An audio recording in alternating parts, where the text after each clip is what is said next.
Hey everyone, this is Monaro and welcome to my channel. Today I want to do a review of Game of Thrones Season 6, Episode 8. First we'll go to King's Landing. The High Sparrow has commanded that Cersei appear at the Sept, and she is like, no, that she's not going to go. And Lancel tells her that it's not a request and it's a command, and she's like, she doesn't take commands. And so as they step forward to take force, the mountain grabs the guy that hit him in the chest and pretty much rips his head and his spine out of his body. So Cersei appears in court, and Kevin kind of stops her from trying to go up to be next to Tommen. And Tommen announces that the trial by combat practice is going to be abolished and that his mother and Loras will be judged by 7 Septons, which pretty much signs her death. Her death. She'll be executed. But Qyburn and her have a conversation where he says that his little birds has uncovered the rumor and that it's much more. And I'm thinking that they discovered the wildfire. Next, we go to Meereen. Um, Varys is leaving Meereen, and him and Tyrion say goodbye.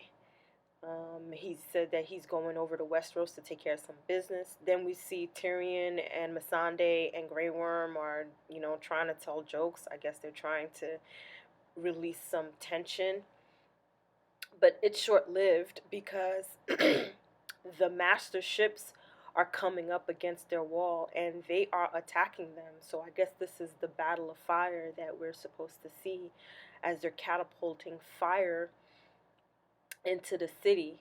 But never fear, not too long after that, um, Dany comes back and she is home. So I guess we'll see what will happen um, now that she's back, how she's gonna handle her business. Next, we'll go to Riverrun. Brienne and Pod makes it to Riverrun. Jaime and Brienne have a nice reunion. She tries to give him back the sword, but he's like, "No, it's yours." Um, there was a lot of I'm making love, or a lot of I don't know. It looked really intense between the both of them, but it was a nice exchange. It was nice to see them back together again, even if it was short lived.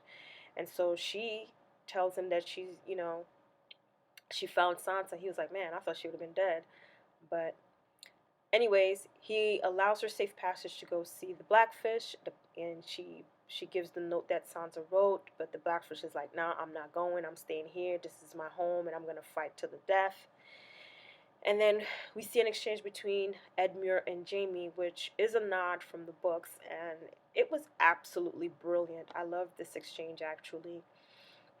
And from that, him threatening Edmure, he sets him free to go and take over Riverrun to essentially give it up. So we see Edmure appear in front of his castle. His men let him in. He tells them to arrest the Blackfish, but the Blackfish leaves to go escape. But he tells Brienne and Pod to go, that he's gonna stay and fight, and he is killed off screen. Then we see Brienne and Jaime kind of saying goodbye to each other. I guess it's a really touching moment. Uh, Next, we get the Hound. The Hound is just right off the bat, just chopping heads and chopping meat and chopping genitals and being sarcastic, which is lovely. Then we have Beric and Thoros back into the mix.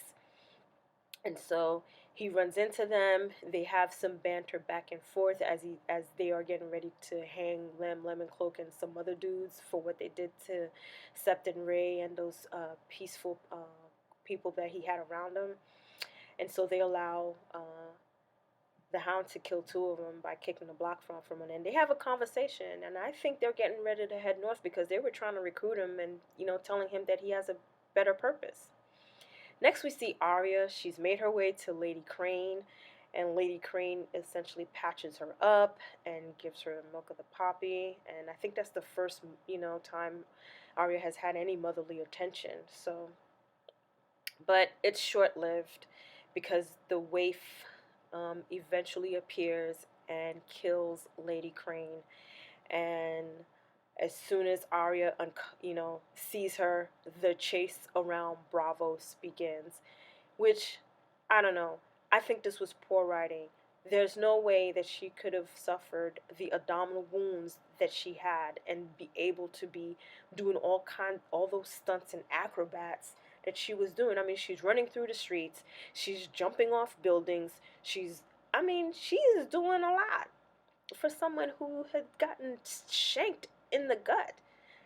And aren't they supposed to be discreet? I mean, are they supposed to be I don't know. I didn't like this. I did not like this at all. Anyways, Arya makes her last stand inside of her little hideout, and she cuts out the candle, and then next thing we see is the waif's face on the wall of the faceless man. So Arya even killed her, and so she confronts Jaqen and say, "Hey, you said how to kill me." He was like, "Yeah, but now you're no one." Makes no sense. But anyways, she says, "No, I'm Arya Stark of Winterfell, and I am going home." Well, those are my thoughts. If you like the video, please give it a thumbs up. I'd appreciate it. Please subscribe for more videos. Until then, fear cuts deeper than swords.